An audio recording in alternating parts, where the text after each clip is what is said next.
And you know, it's an exciting moment when we come once again and bring agents in the trenches, the real raw truth of what agents are experiencing in this new market. The market is no longer shifting, it has shifted, and we are the ones that need to shift. So today I'm super excited because we have an amazing guest that's going to be unveiling, unpacking, pulling back the curtains on how do you go from no one to someone, right? How do you go from that? And how do you go from just getting into something ground up and building a monumental business? And so today we're going to be hearing about that. But as usual, I want to bring on my partner here. I want to bring on my running partner here. Talia, how are you? How you doing? Hi, I'm doing great. How are you doing? Good. Well, you know, we've been working on a lot of stuff. We continue to innovate. Innovation is the new currency in my world. And, you know, there's a lot of new things that we're working on. But one of the latest and greatest is continuing to foster relationships with people like the one that we're going to be inviting to join us in just a second. And really, you know, watching someone flourish, you know, after being in the business for 23 years and knowing the struggles and knowing that, you know what, everybody sees our glory, but they don't really know our story. And behind every great story and behind every great comeback, there is blood, there's sweat, there's tears, there's moments of wanting to throw in that towel. There's moments of saying, I don't know what else to do. And then suddenly breakthrough happens. So are you excited to hear about our guest today? I am super excited. I think it's going to be an amazing topic. It's definitely something that has been very hot in the past, year and some change. So super excited about it. Well, I'm just going to say a couple of things because there's no one that can be this person better than this person themselves. I'm the first one to always say, listen, there's no one that can be a better Lucy Quinones than Lucy Quinones. So don't imitate me. Don't see me as competition. See me as someone that you can just emulate and take the good, right? But this person, and I don't even want to say a name because this person is so famous by now, I'm sure people will know the name or will know who I'm talking about if I say the name. But this person literally went from the basement to the beach house in 4 years. I saw this person start from zero, I mean, brand new into this real estate world arena and really just turn it upside down, leaving a mark, making history, making headway. You know, I am going to just let this person speak about themselves because, again, they know the ins and outs. And I just want to sit here as a student and absorb everything we're going to learn. So drum roll, please. Here we have the one and only Nick Krem. Hey, what's going on, ladies? Good. Thanks for having me on. I can't believe I have the Nick Krem, the man himself, right? Tell us about yourself. Introduce yourself to Lucy's world in Southwest Florida, because there's a lot of people that are going to be watching this on replay or not, or they're going to join us live. Tell the world about you, who you are, what makes you tick. Man, I feel like that's a very loaded question. You know, so my brother and I started our own business about 4 years ago. We went to a mastermind that just absolutely changed our life. A lot of people that I know that are in your circle too are at this mastermind. We came back, sold everything we had, including the car I had at the time, moved back into our parents' house and started our own business. In less than 2 years, we grew it into 13 countries in all 50 states. And from there, we just tried to stay ahead of the curve, stay ahead of the game. And 6 months ago, and actually just now, we launched the Krem Institute of Artificial Intelligence. We got published in the U.S. Times, Moguls of Business, with the work we're doing in artificial intelligence and real estate. And now I'm happy to be here with you, Lucy and Talia, and just be on your show with you guys. This is incredible. And I love the way you say that. I love that name. Tell me the name of your institute again. I love it. It sounds like futuristic. It sounds like G.I. Joe, the Terminator kind of stuff. Tell us the name of your institute again. Yeah, it's the Krem Institute of Artificial Intelligence. Wow. But you know what? Before we get to this moment, and I remember when I first met you, and there was a running joke that I was going to take you back with me to Colombia. And it's still not a joke. I still plan on going with you to find my wife there. All right, we got to do it. It's still a promise. I'll bring you with me. Yeah. But you know what? I remember you were just getting started in this world. Take us back a little bit. Give us some of the real raw truth of those days. Yeah, you know, I think that was before I even moved to Orlando at the time. I was still living up in Cleveland. And that was like the first event that I traveled and spoke at. So I spoke at Rebecca and Josue's event. We passed in, what's it called? We passed in Vegas. They're like, hey, you're going to come out and speak in Orlando. I'm like, yeah, sure. You know, you hear these things every now and then. And then wouldn't you know, a week later, Josue reaches out to me. He's like, you're speaking at my event, right? I'm like, I guess I am.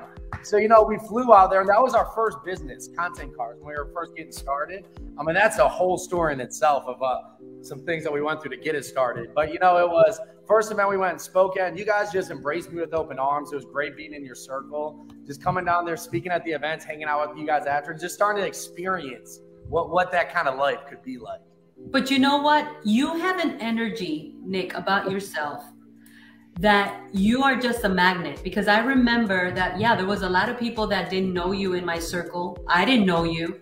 Yeah. But where does that come from? Who did you inherit that from? That's a tough question. You know, I get asked that a lot, like, where do you get your energy from? And I feel like I've just always kind of had it. I always joke with my mom. They stopped after me because she's like, yeah, I was like raising 3 kids in one, right? I gave her her hands full, but, you know, I think I don't know. I've always had this energy. I feel like deep down, everybody can do something a little bit better than anybody else on this planet. You know, yes. And like to me, I was blessed with amounts of energy that, you know, part of it too was, so just going back to high school, my senior year, I played 1 year of high school football in Ohio. I don't know if you know, Ohio's a pretty big like football state. And I ended up going all state that year. Went to college to play football, and I screwed it up bad. I partied more than I should have. I got basically kicked out after 1 year. And you know what? After losing something you love because you didn't try hard enough, that's the worst feeling. Knowing that you had something you loved in your hands and you just didn't try hard enough to get there, that's a terrible feeling. And well, I found something I loved again, and I'm never going to let my energy or effort be what holds me back from getting to that next step. Wow. So you went through some type of setback, right? You went through some setback. That was a moment of retrospect, right? Everybody write this down, retrospect, right? A setback. The power behind a setback is you can take a moment of, you know, retrospection. But when you're talking about what you felt, right? I lost it because I didn't appreciate it. I lost it. I let it go. Maybe it was my moment. But talk to me about that comeback. Yeah. Because I love a good, solid, real, raw story of comeback. Oh, you know, part of it here, 100-0, 100% accountability, 0 excuses. So I was introduced to that. That changed my life. Because, you know, when I left there, I'm like, oh, I didn't really love it. I was blaming the world and everything but myself. Preach right? it. And then, so I was actually, it's a funny story, Lucy. So Natalia, I was about to start a factory job. My dad, so basically after I left college, right? Like college for the year and a half, I went back to college kind of. I bounced around jobs just enough to be able to go out and party, like 2 or 3 years. And, you know, I was living at home still. And finally my dad's like, all right, look, we gave you some time to figure some things out. He's like, you either get a job or get the heck out of the house. I was like, some people are like, how can he say that? I'm like, dude, he let me live there like rent free for 3 years. I would have kicked my ass out 2 years ago, right? But like, so at this moment, I was about to start working at like a factory job. I knew deep down, like this isn't what I was meant to do. I didn't want to do it, but I had no plan or idea. And I'm sitting at a gas station at like 8 p.m. the night before I'm about to start there. And I know once I start there, I'm probably not going to leave. Because it's one of those things you get a 9 to 5, and it's like really hard to break that cycle. Mm-hmm. And then I get a call from my cousin's husband at the time. And he's like, I have this opportunity. And it was working as an ISA, inside sales agent. And it just so happened to be Al Stasik's company too. Oh, wow. So really, an Al Stasik, he presented me this offer. And then I'm like, you know what? I'm in. I don't know what it was, but I just knew, I'm like, I'm not meant to be in a factory. You know, and the funny thing too is, Lucy, I tried getting sales jobs for like 2 months. Nowhere would hire me because I didn't have experience. I'm thinking back and I'm like, I came in there with this amount of energy. You didn't think I would be good, but they were like, you don't have experience. So there I was. I took this job and I went back home and I told my dad, I got kicked out still because I didn't take the steady factory job. He's like, you're going to take this job? I was like, So, you know, that was like the first time in my life I was able to stand up. He's like, you either take this factory job or you're out. I'm like, you know what? I'm out. Packed my stuff and left that night. And then I ended up, you know, I was living on my buddy's couch, and like, it was only like 6 months to a year before I was, you know, I came back home. But I was looking back on it, and, you know, that was a tough time, you know, like living on buddy's couch. I was dialing like 15 hours a day. I would dial 8 a.m. on the East Coast to 8 p.m. on the West Coast. So for me, I just dove head in. I hated the phone. Actually, Al almost fired me after the first week because I was so bad. Because I was so nervous and in my head. And then I broke out of my shell eventually. But yeah, from there it was just haven't really looked back. So I want to break it down a little bit, because this is agents in the trenches, right? And there's a lot of agents out there that are having pity parties, right? There's a lot of people. Listen, we all go through a pity party, right? And then there's a lot of people out there that are settling. I want you to speak to the people that are settling. I mean, if you could ask me, Lucy, what is your biggest passion right now? Is to rescue those that are drifting in the settling of playing small, of not getting sold out on themselves, on, you know, believing all the negative chatter. So talk to the people right now that are watching live or that are going to watch on replay. You had a moment where you could have taken the factory job. Okay, you even like betted on yourself and got kicked out of your house because you were like, no, there's something inside of me that tells me no.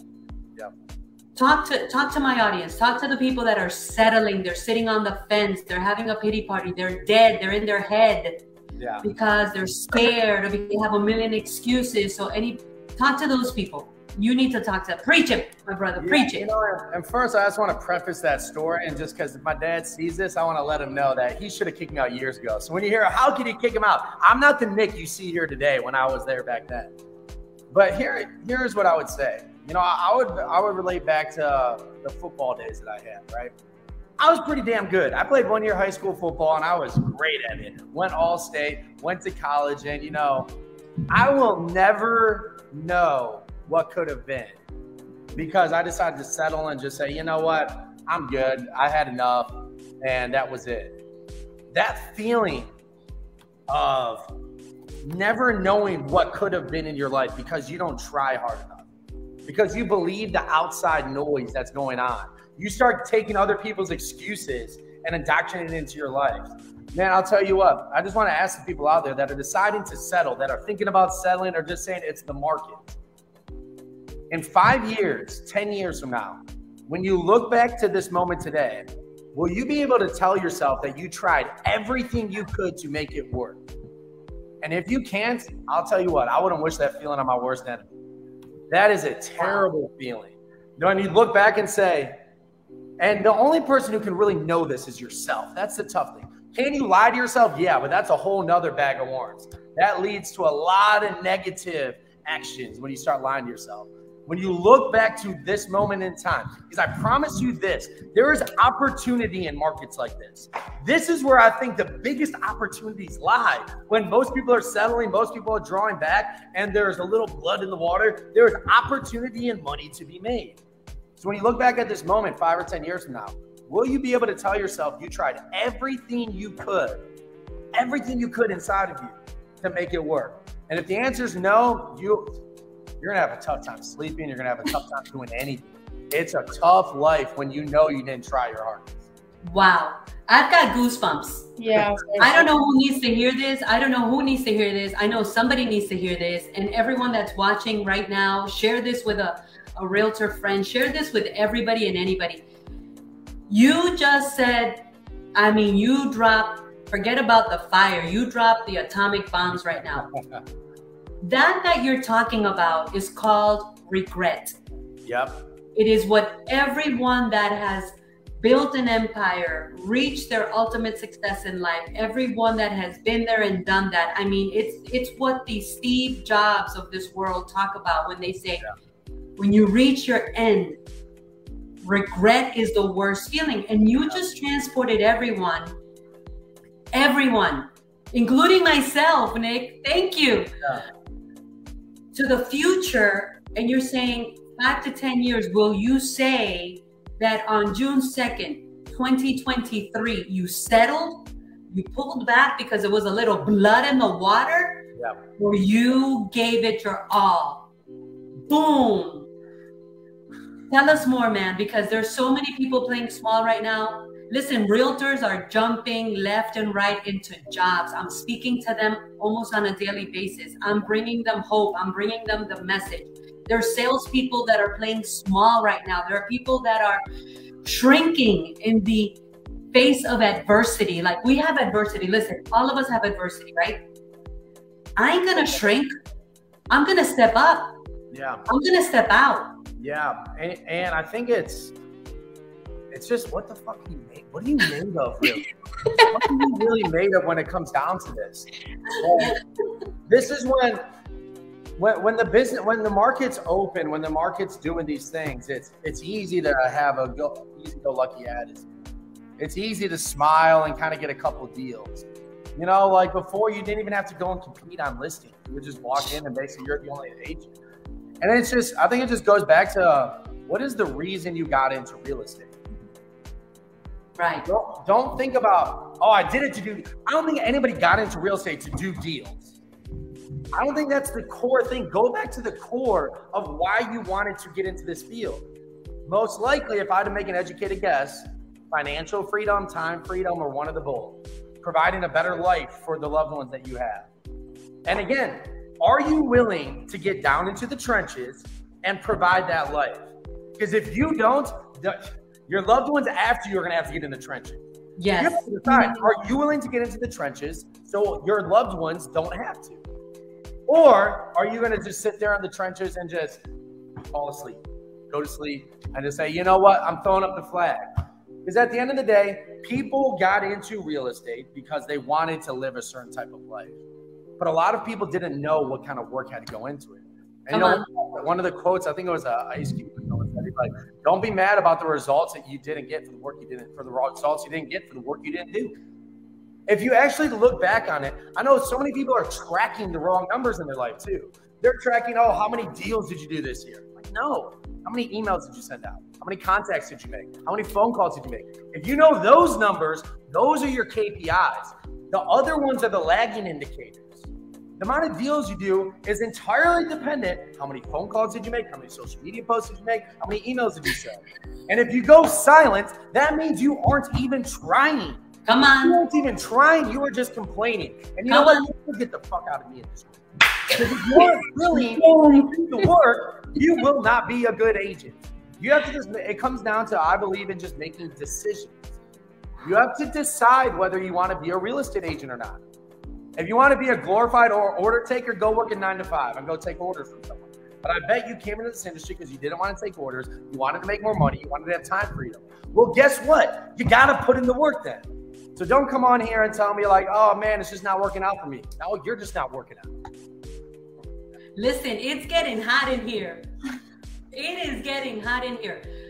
I want to leverage, you said so many things, right? Yeah. You said you got an opportunity to go work at Al Stasik's ISA company. I mean, yeah. He is a massive producer. You said you were dialing 15 hours a day. I struggle getting people to have 15 conversations a day. Yeah.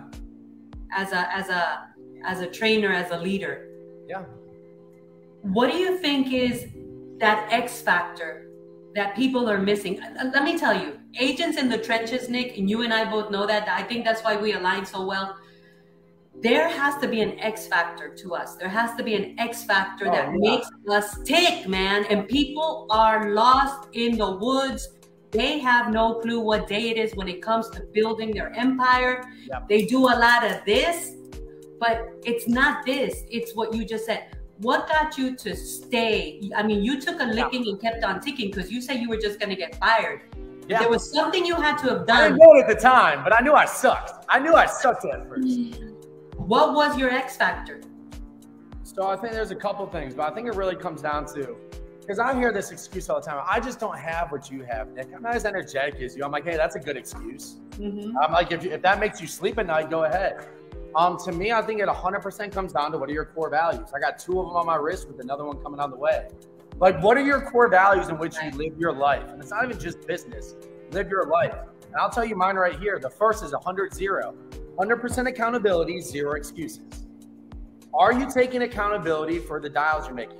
Are you taking accountability for the amount of deals you're doing? Are you taking accountability for creating your own economy and not just relying on the one that is given? Right. Well, I think at first it comes down to, it all revolves around core values. My second one's win the day. I'm going to do something to win the day every freaking day. Every single day. And then the last one is just show up. Not just show up and be there and be like, okay, I'll make dials. Show the frick up every single day. If you're going to do a dial session, get happy, get in front of it. And I got some tactics to like do that better. But to me, it comes down to core values. If you live by your core values and you abide by them, you're going to make dials because you have to win the day. You're going to hold yourself accountable and you're going to show up. If I ask, how many agents, if I had to ask you a number, Lucy, or Talia, let me ask Talia here. Let's get Talia. Let's get her in the conversation.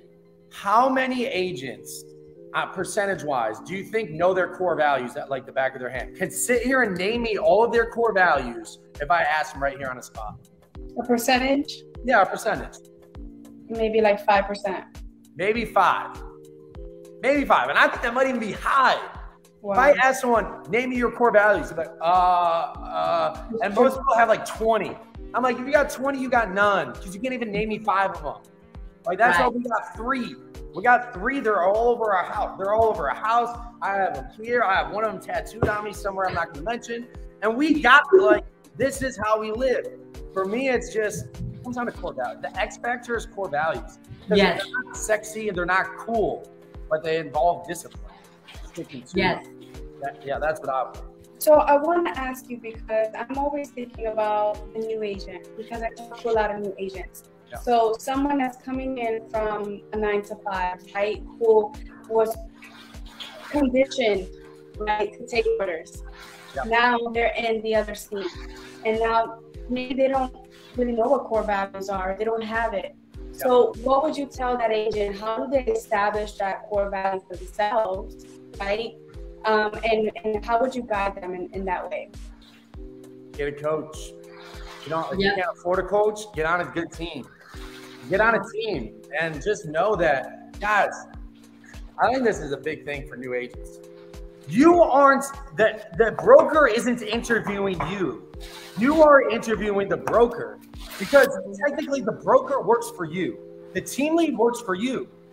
Why do I say that? Because when you do a deal, guess who gets paid? You are technically paying them. Don't get it twisted as far as, oh my gosh, I get to be on this person's team. No, interview the broker, because technically they work for you. The team leads work for you. Figure out who, like, you are going to end up paying them.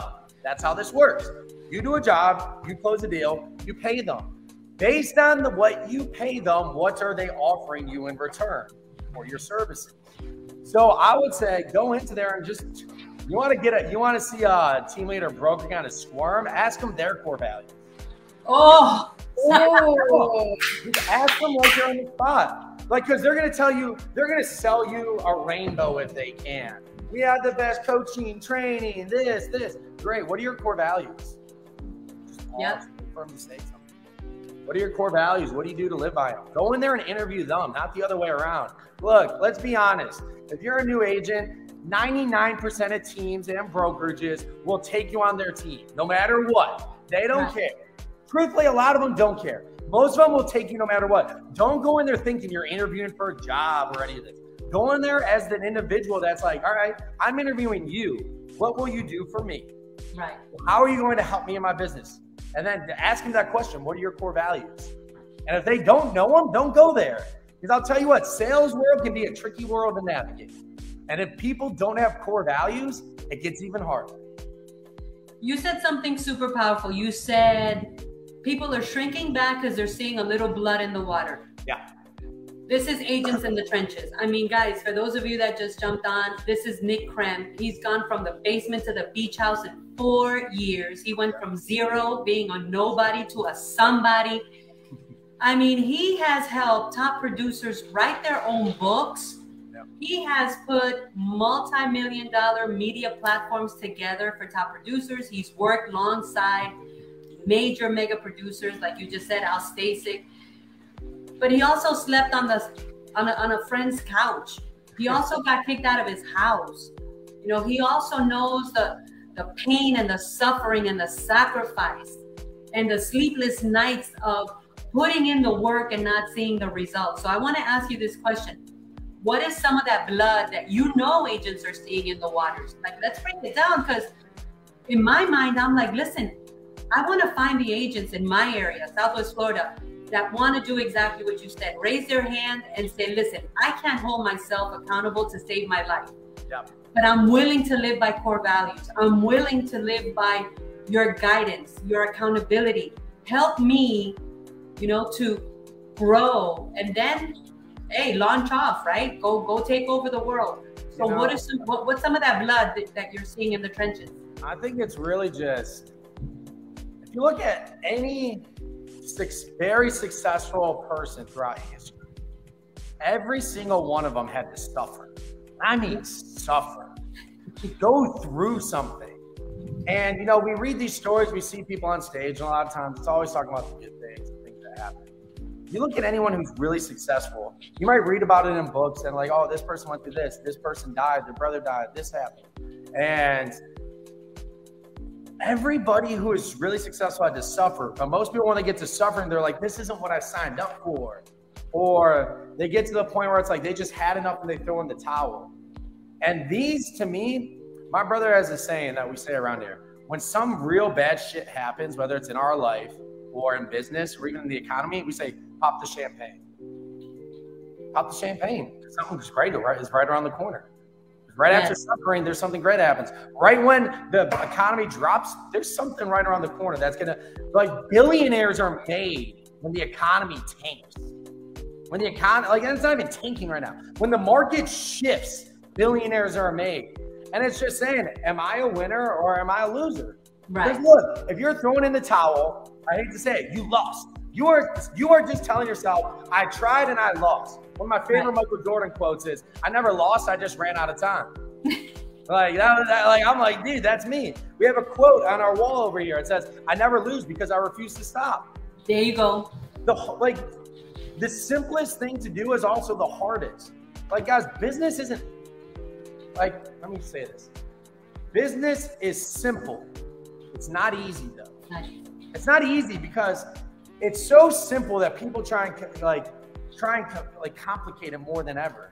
Like, especially with everything that's coming out, CRMs, AI, all these things, people try and overcomplicate it. I think that's where almost everybody fails, is they overcomplicate it. You want more business, make more calls, get in front of more people. Right. It's simple. But no, you don't have to go out there and buy a magic funnel that will solve all your problems. Never make a call again. Like, all these people are just trying to sell agents the dream. And I'm like, I wouldn't even want that, because nothing in this life that's worth having comes easy. So, like, I think it's people coming into it with the wrong idea that, oh man, I'm going to sell. I'm just going to make as much money as I want. I'm going to have all the time freedom. No, you're going to have to suffer. You're going to have to suffer and give things up in your life in order to get to that next step. And you just have to ask yourself, the blood in the water, that's people suffering. And then you see people throwing in the towel. Are you willing to suffer to get to the next step? To me, it's really simple. And, you know, and just a quick story too, Lucy, is right when we started our business, this is when we sold everything we had. We moved back home. We were about to launch a nationwide campaign. That's how we were going to grow our business. We had 20 events lined up to go across the country. And this is when I didn't even know how we were going to get there. Honestly, we didn't have enough money in the bank to even get to these places, but I just figured I'd sell enough at the next place, or I'd call my mom. I would do something to get there. And we are about to do 4 events in 4 days in New York City with the man, Vincent Q himself. We were about 3 days away. And you know what happened, Lucy? You know what I have to tell you? COVID hit.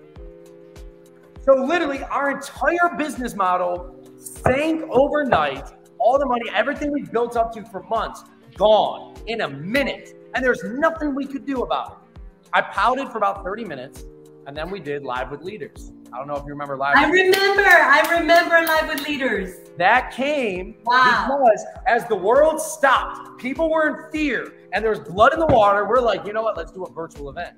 We had over 10,000 agents eventually tune into this virtual event. It was a full day. It was like the whole day. It was about 9.5 hours. Yes. 9.5 hours. And actually, NAR, it was funny.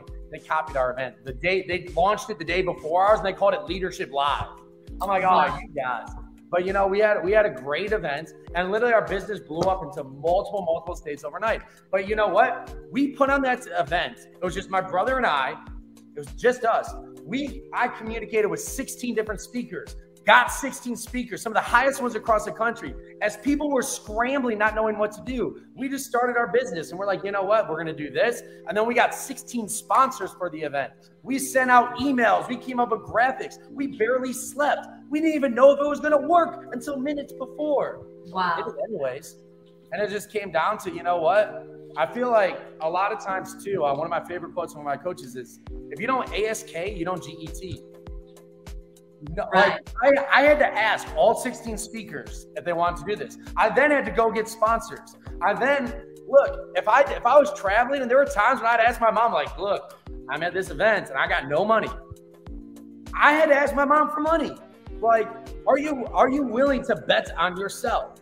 Right. If you don't, you're just betting on someone. You're just a tool in somebody else's bet. I don't know, like, yeah. Wow. This is so powerful and there's so many people. Now, let me ask you a question. Are people like you made or born this way? Like made. Are people like you made or born this? Because there's going to be people watching and like you said, and people tell me too, you know, but Lucy, you've been doing this so long, but Lucy, you know, you this or you that, you know, all these crazy excuses, right? Because they're excuses. Excuses, yeah. So are people like you made or you're just born this way? 150% made. All of those things that you're telling yourselves are excuses. You're just giving yourself an out because it's easier. And you know, and this is where, again, just coming back to the suffering, like, this is a hard market for everybody. Yeah, for everybody. You know, the numbers are up. They're having to do things. People are made through suffering, I believe. You have to go through some shit to be made into that individual. Because now I'll tell you what, Lucy, with some of the things that we've been through, I feel like, granted, there's still going to be some things that come out of nowhere that still faze me, but lately it's just kind of like things that I knew would have just rattled my world before. Now just like, oh, okay. Like, right. You know, just don't stop. Because you're building that toughness. Yeah.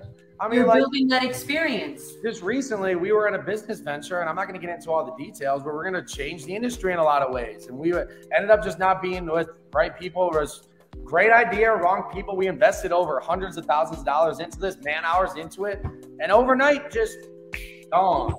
And then we're like, that's when my brother looks like, pop the champagne. And then, you know, about 6 months ago, we launched the Krem Institute of Artificial Intelligence. We just got into that. And we're just like, you know what? We're going to make a shift. We see where the world's going. We're going to make a shift. And to me, there's something I keep hearing about what you're saying, and it's you don't stop. You don't stop. You said, I pouted for 30 minutes. You said, I got kicked out of the house. I said, okay, I'm leaving. You said, this didn't work, so I went over there and I did the other. You don't stop. You know, and it's, don't stop. Like when people say, like, if you're walking through hell, why would you stop? Then you're stuck. Like, and again, these things are simple. It sounds simple, but when you're in it and your emotions are involved in it, it's hard. Yeah, it hurts. It's simple. It's not easy, but it is simple. Like, and that's where I think people just overcomplicate it. Like, you want more business? How many dials did you make today? How many people have you contacted? Did you go up and shake hands at the grocery store? Are you reaching out to everyone that you know that's your real estate agent? Well, no. Why?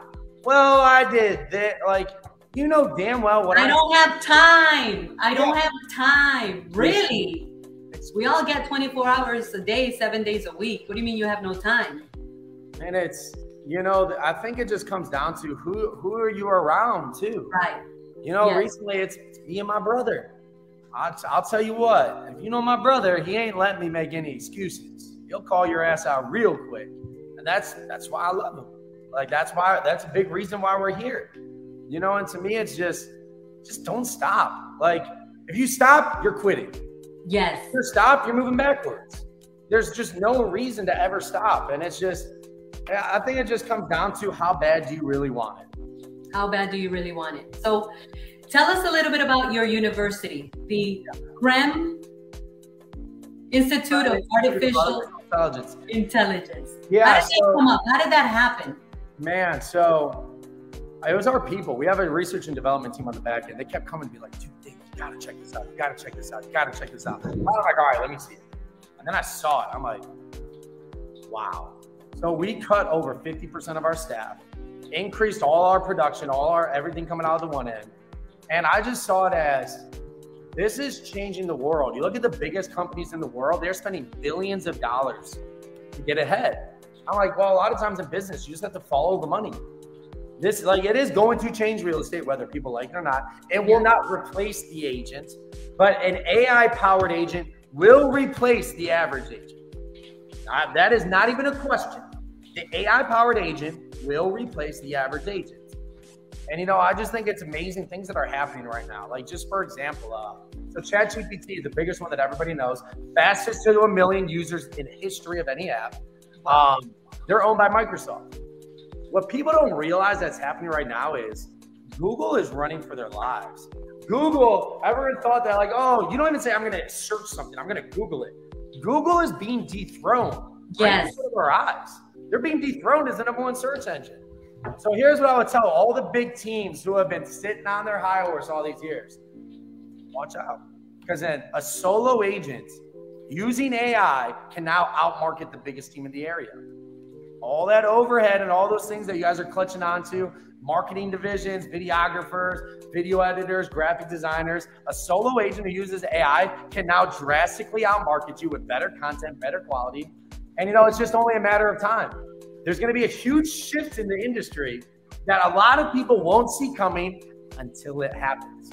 And, you know, at the Krem Institute of Artificial Intelligence, we are having agents leave here and just are absolutely taking over their market share. Because once you control the mind share, you control the market share. So there's going to be a huge shift that's happening. And here's what I tell people. If Google's not too big to be dethroned, neither is the biggest team in your area. That's true. That is so true. So, oh my goodness. So you and your brother have just been working silently behind the scenes. Like, yeah, we see when you come out and you say, I'm doing this, I'm doing that. Yeah. I can help you do. Talk to our audience a little bit about the hours and the pain and the, you know, Coach Michael Burt said it best. He said, people need to put passion into what they do. And people don't understand what passion really is. And he broke it down. He said, passion is suffering. Yep. Passion is bleeding. Passion is going through, you know, agony, right? But you got to go through it, because on the other side of that passion, that pain, that suffering, and I tell Talia all the time, listen, I ain't stopping. Yeah. I am not stopping. There's no reason to stop. There's nothing to stop for. If it don't work as an ABC, I'll turn it into B, C, and A. And if not, I'll do a C, A, and B. And if not, I'll do an X, Y, Z. I'm not stopping. I'm not going to stop. You know, I think it's, I was asked a really good question recently. And they asked me, what's harder? What did they say? They say, which one do you think is harder? Figuring out what you really want or having to do the work every day to get there? And then most people are like in the group are like, oh, having to do the work every day. And he's like, if you figure out what you really want, the work becomes simple. The hard thing is really figuring out what you want. Like, because when you really figure it out, the passion is, it's easy. The passion is there. But you have to ask yourself, like, figure out what you really want. It's not a car. It's not a house. I'm telling you, you might say like, oh, but I really, really, really want this car. I'm like, okay, congratulations. You really want that car. Is that what you want out of your entire life? At the end of your life, if you say, I got that car, you'll feel fulfilled. Like, and I feel like it's bigger than just your why. Because honestly, I'm kind of sick and tired of that. I mean, yeah. Your why. And it's like, Coach Burt talks about like just your because goals. Like, wait, I'm going to do it because of this. I'm going to do it. But to me, it's what do you really want out of life? When you figure that out, passion just seems like necessary. You know what's going to happen. But I think it's, yeah, to me, it's just, you got to figure out what you want. You really do. You do. You got to have clarity. Clarity is everything. Yep. So listen, I wanna respect your time, and I know we got to bring this to a close, but what would be your number one advice for those people that are sitting on the fence having a pity party? My number one advice, basically, it's a choice. It's a choice. It's a decision. You can decide to feel bad for yourself, and it's simple. Or you could decide to do something about it. You sitting on the fence, you're deciding to pity. You're deciding to just give up. Sitting on the fence, to me, it's already given up. So it's a decision. It's as simple as that. Don't overcomplicate things. Don't give yourself excuses. You just have to decide, are you going to do something about it or not? And it really is that simple. You can start, like I've heard as many stories, I'm sure as you have, Lucy and Talia, but my life, I'm going through this. I'm going through this. I'm going through this. Well, what the hell are you going to do to it? What are you going to do about it? Because that's all you can control, what your action is or reaction to something. So you can tell me any story you want. What are you going to do about it? And it's simple. Everybody, I've heard stories, and look, my background is nothing compared to what some of these other people have went through. Like, yeah, I got kicked out of the house. I had a friend's couch to sleep on. Some people didn't even have that. People have came from literally nothing and done more than I even have. What the hell is your excuse? Oh, the market's slow. That is just the worst. Like, it's just an excuse. So do something about it. Yeah, just do something about it. There's been. So I want you to close out with that post that caught my attention, because it just totally touched me at the core, because it is the truth of every person that has come a long way or some way. I don't care if you've been in real estate or in business for 5 minutes, 5 months, 5 years, or 50 years. Nobody escapes. Yeah. Nobody escapes. You could see my glory, but if you only knew my story, nobody escapes, right?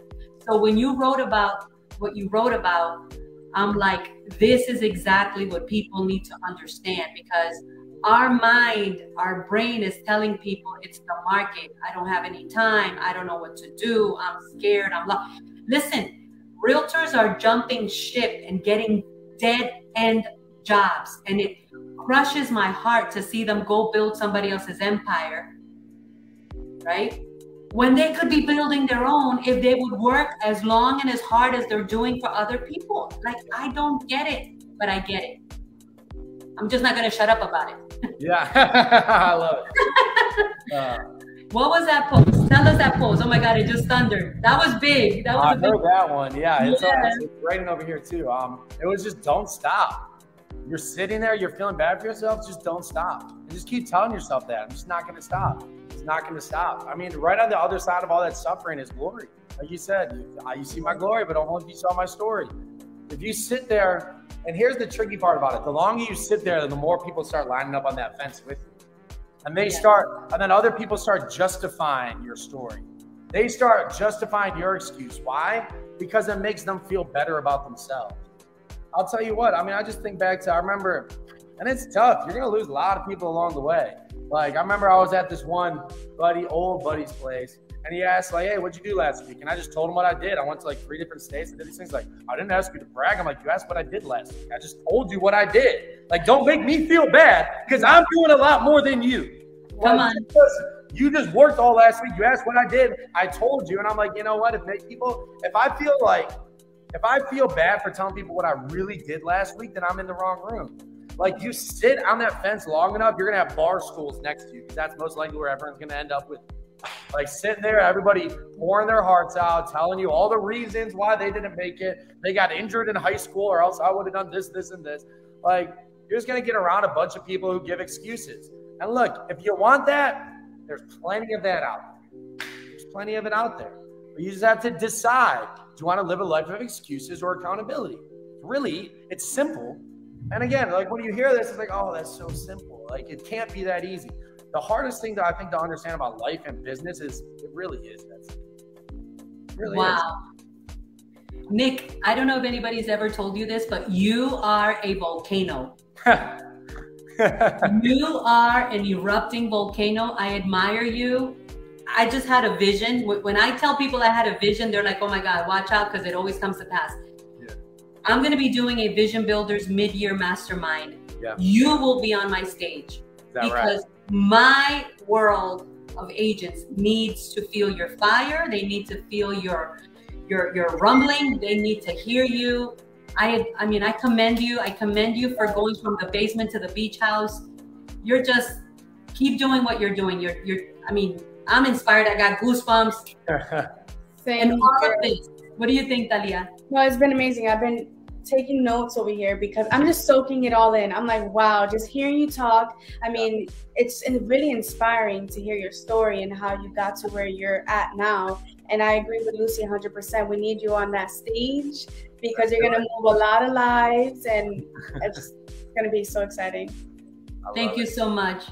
Awesome. Thank you, Talia. Thank you, Lucy. And you know what? I'm going to leave you guys with this. I shared a stage with this billionaire like recently, and we didn't even know he was one until he got off stage and we were talking to him and he just dropped it. I'm like, wow, that's the most casual way that. But, you know, he said, like, who here is going for success? And everyone's hands skyrocket. Success, success. Like, you're doing it all wrong. He's like, strive to be significant. Be the most significant person in other people's lives. Be the most significant person in your clients' lives, your family's lives, and you will be successful. So don't stop worrying about your own damn success. Whose life are you going to go change? What clients are going to go be the most significant person because they didn't know if they were going to get in a house or not, or sell their house? Strive for significance. Success will follow. Mic drop. Thank you, Nick. God bless you. We'll be talking soon again. Thank you so much. All right, guys, this was the best of the best. Agents in the trenches. Don't stop. Get it, get it. Don't stop. Get it, get it. Don't stop. See you guys later. Awesome. Enjoy your day. Take care, Nick. Bye, Tali.